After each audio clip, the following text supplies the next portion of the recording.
Breaking news, اسلام آباد high court کے chief justice Imran Khan کی گرفتاری کا نوٹس لے لیا۔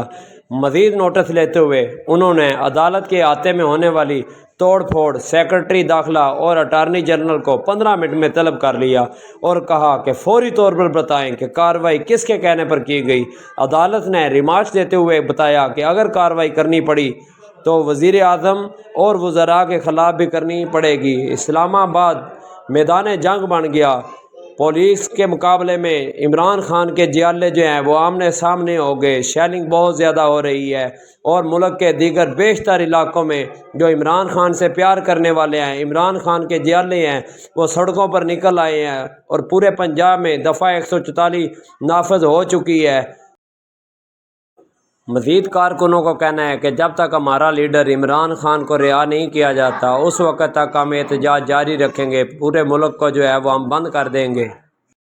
مزید آپ کو بتاتے چلیں کہ عمران خان کو رینجر نے گرفتار کر کے نیب کے حوالے کر دیا گیا ہے۔ Pakistan Tehreek Insaf P T I کے چیئرمین عمران خان کی گرفتاری کے خلاف پارٹی کے کارکنوں کی جانب سے کور کمانڈر لاہور کے گھر کے باہر دھرنا دے دیا گیا۔